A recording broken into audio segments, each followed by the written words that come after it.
안녕하세요 여러분, 도쿄알믹 주식입니다. 오늘은 새로 발굴한 종목인 ET, 에너지 트랜스퍼에 대한 분석을 해볼까 합니다. 참고로 이 기업에 대해서 제가 굉장히 세세하게 분석을 했고요. 앞으로 투자하는 데 있어서 도움되는 정보 또한 정말 많은 영상이라고 생각이 되니까 끝까지 봐주신다면 전혀 후회하지 않을 것으로 생각이 됩니다. 그럼 시작하겠습니다.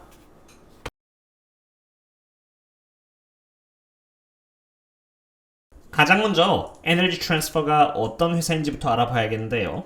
에너지 트랜스퍼는 에너지 섹터에 위치한 기업으로 일반적으로 에너지 기업들은 탐사, 시추 및 생산을 담당하는 업스트림이 있고요. 이 업스트림에서 뽑아낸 원유 및 천연가스를 장소 A에서 B로 옮겨서 정지하는 과정을 담당하는 midstream이 있고, midstream의 결과물을 마케팅 및 판매하는 downstream으로 이루어져 있는데요. 여기서 에너지 트랜스퍼는 midstream을 담당하는 기업으로 이렇게 미국 전역을 공급할 수 있는 파이프라인을 갖고 있으며, 파이프라인의 거리만 해도 9만 마일로 타 경쟁사 대비해서 가장 긴 파이프라인 네트워크를 보유하고 있는 기업입니다. 에너지 트랜스퍼는 이미 6가지 종류의 에너지원을 통해서 positive EBITDA를 기록하고 있는데요. 6가지 에너지원을 기반으로 해서 원유, 천연가스, 주와 주 사이의 수송, 그리고 midstream 이렇게 5가지의 비즈니스 세그먼트를 나누어서 수익을 내고 있고, 쉽게 요약해서 말씀드리자면은 이러한 에너지 자원들을 수송함으로써 얻는 수수료가 전체 EBITDA의 95%를 차지하고 있다라고 이해하시면 되겠습니다. 지금까지 에너지 트랜스퍼의 비즈니스 구성 요소에 대해서 간단하게 알아보았으니 이제는 이 기업의 펀더멘탈에 대해서 알아보도록 하겠습니다. 먼저 2021년 3분기 기준으로 이 기업은 16.6 빌리언 달러의 매출을 기록하면서 지난해 동분기 대비해서 66%나 성장해주는 훌륭한 매출 성률을 보여주었습니다. 전체적인 흐름만 봐도 매우 빠르게 성장하고 있다는 것을 볼 수 있습니다.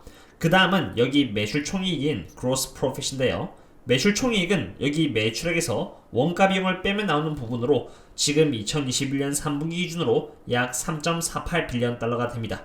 매출 총이익은 이렇게 우상향을 해주고 있지만 매출만큼 높은 상승률을 보여주고 있지는 않은 상태입니다. 그 다음은 영업이익과 순이익이 되겠습니다. 영업이익은 이렇게 아까 보신 매출 총이익에서 이 영업비용을 빼면 나오는 부분으로 영업이익은 이렇게 흑자가 나와주고 있는 상태이고요. 이 영업이익에서 각종 세금이나 이자 비용 등을 감안하면 최종적으로 나오는 것이 바로 순이익인 net income입니다. 순이익 또한 이렇게 흑자를 보여주고 있는 상태인데요. 이제 여기서 현금 흐름을 보는 것이 중요합니다. 먼저 영업현금 흐름을 봐야겠는데요. 영업현금 흐름은 순이익에서 non-cash expenses인 감가상각이라던가 텍스 등 실제 사용되지 않는 비용들을 다시 순이익에서 더해주면은 이렇게 영업현금 흐름이 나오고요. 이 영업현금 흐름에서 CapEx인 예산을 차감해주면은 기업 평가에서 중요한 요소라고 할 수 있는 이 free cash flow가 나옵니다. 참고로 재무지표를 보는 방법이라던가 멀티플을 통한 밸류에이션 산정 방법, 그리고 free cash flow를 기반으로 해서 기업 가치를 평가하는 방법인 DCF 밸류에이션 등은 제가 운영하는 도쿄알믹 주식 스터디 클럽에서 더 자세하게 진행되고 있으니 체크해주시면 도움이 되지 않을까 생각됩니다. 그리고 새해를 맞이하여 30분을 대상으로 해서 스터디 지원금 3만원, 그리고 제가 엄선한 투자 필독서인 2개 또한 함께 지원한다는 점 참고해주시면 감사하겠습니다. 그럼 다시 돌아가서 에너지 트랜스퍼가 2021년 3분기 기준으로 만들어낸 프리 캐시플로우는 1.6 빌리언 달러로 과거 프리 캐시플로우는 마이너스가 대부분이었지만 2019년, 2020년, 그리고 2021년 한 해 보여주는 프리 캐시플로우는 과거 대비해서 굉장히 훌륭한 성장률을 보여주었다고 판단이 됩니다. 자, 이제 밸런스시트를 보도록 하겠습니다. 먼저 에너지 트랜스퍼의 자산은 총 이렇게 96빌리언 달러에 육박합니다. 비록 현금은 313밀리언 달러로 매우 적은 양의 현금을 들고 있다는 게 조금 안타깝긴 하지만 그래도 미국 전역의 파이프라인을 통해서 에너지원을 운반하는 만큼 Property Plant and Equipment 부분에서 95빌리언 달러에 상응하는 자산을 보유하고 있는 것이죠. 물론 21빌리언 달러에 달하는 감가상각을 제외한다고 해도 현금성 자산, Account Receivable, 인벤토리와 그 외의 자산을 모두 합치면은 이렇게 96빌리언 달러 정도가 나옵니다. 그럼 이제 부채를 보도록 할까요? 단기 부채를 나타내는 이 Current Liabilities에는 약 9.8빌리언 달러가 잡혀 있고요. 그거 외로 장기 부채가 자그마치 44.7빌리언 달러나 있다는 것을 볼 수 있습니다. 개인적으로 생각했을 때 전혀 적은 부채가 아닙니다. 그나마 다행인 것은 부채 대비해서 96빌리언 달러에 육박하는 2배 이상의 자산을 보유하고 있다는 것이죠. 참고로 이 기업의 부채 가능성을 판단할 때 사용되는 지표가 있는데요. 그것은 바로 leverage ratio이고요. 이 leverage ratio에서도 네 가지 방법을 통해서 특정 기업의 부채 건전성이 좋은지 나쁜지를 판단합니다. 그 중에서도 에너지 트랜스퍼에게 통용되는 방법은 바로 EBITDA to debt ratio인데요. 이 기업의 leverage ratio가 그렇게 좋은 편은 아니기에 크레딧 레이팅은 지금 현재 이렇게 BBB-를 받고 있습니다.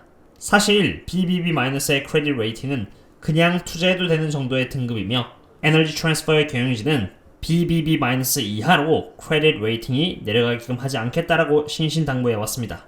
그리고 이것을 지키기 위해서 2019년부터 경영진은 leverage ratio를 4에서 4.5로 타겟 잡고 있는 것이죠.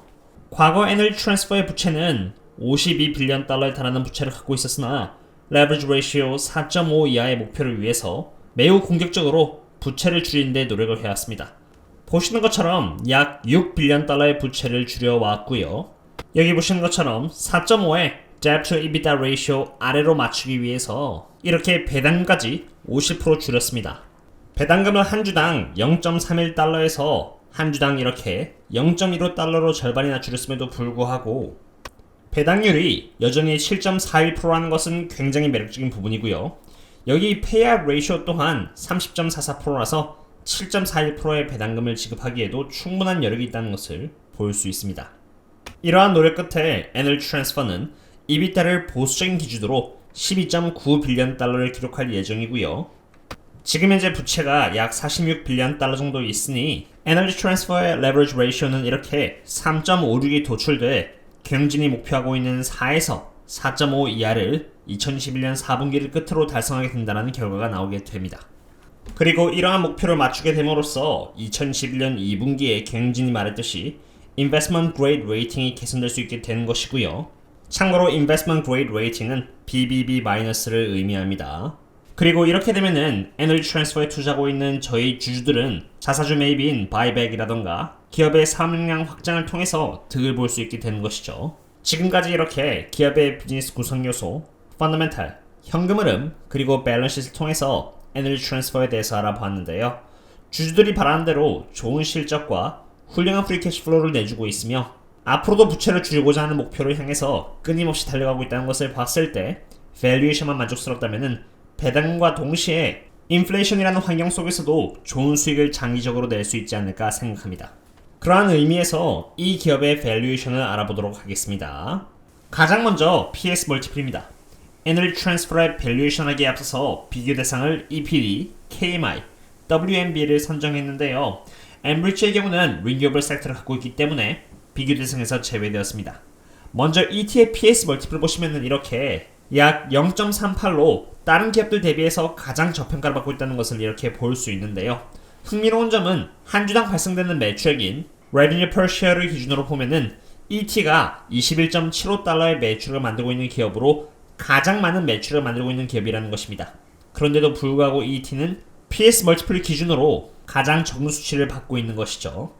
PE 멀티플로 보면 어떨까요? TTM 기준으로 ET는 이렇게 1.84달러의 EPS를 만들었고요.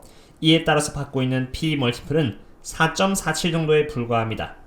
ET의 경쟁사들은 훨씬 더 적은 EPS를 이렇게 만들어내고 있는데도 불구하고 정작 PE 멀티플은 이렇게 더 높게 평가를 받고 있는 것이죠.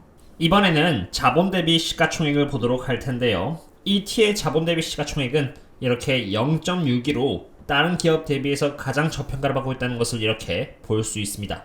밸런스 상으로 ET가 가장 많은 자본을 다른 회사 대비해서 갖고 있는데 시장의 주목을 받지 못해서 주가가 오르지 못하니 분자에 있는 이 마켓 캡이 낮은 것이고요. 이러한 이유에서 지금 ET는 가장 저평가를 받고 있는 것이죠.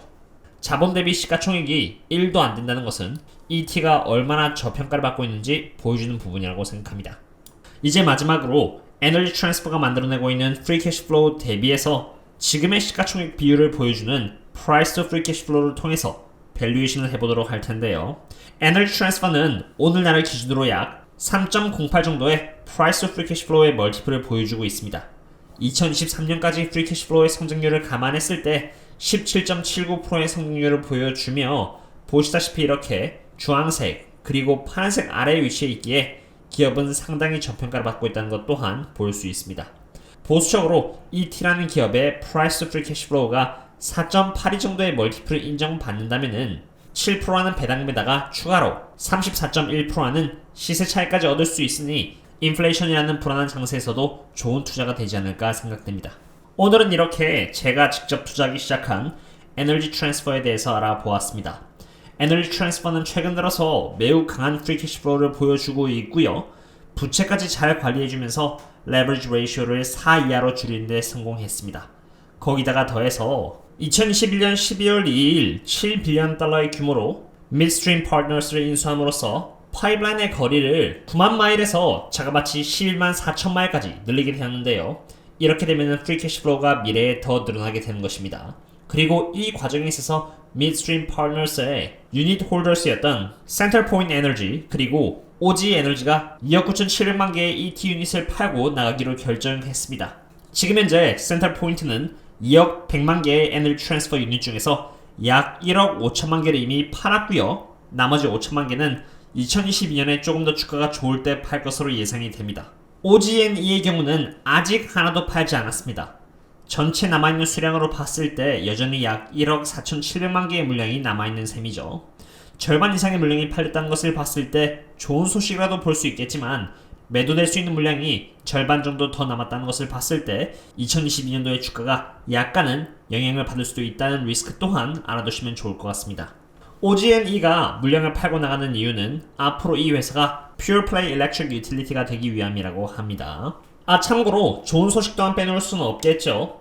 에너지 트랜스퍼의 COO인 매튜 램지는 33,561개의 주식을 12월 10일 날 평균 7.45달러 가격에 매수를 했고요. 매수한 총 금액은 25만 달러 정도가 됩니다. 그리고 ETS CFO 화이트허스트 브래드포드 씨는 12월 10일 날 67,121개의 주식을 평균 7.45달러에 매수하여 50만 51달러어치의 ET 주식을 갖게 되었습니다. CEO 그리고 CFO 뿐만이 아닙니다. co-CEO인 롱 토마스도 8만 개에 달하는 주식을 평균 가격 7.5달러에 샀고요. 디렉터인 데이비스 레이 또한 같은 날에 13만 개에 달하는 주식을 7.5달러에 매수했습니다.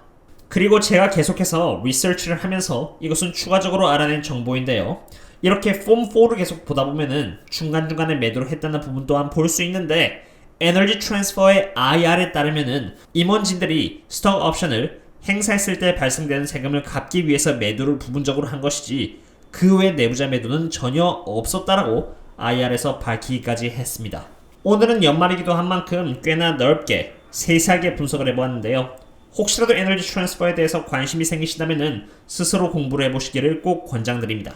다음에 또 다른 기업 분석과 함께 찾아뵙도록 하겠습니다. 그럼 다음에 또 만나요. See you later.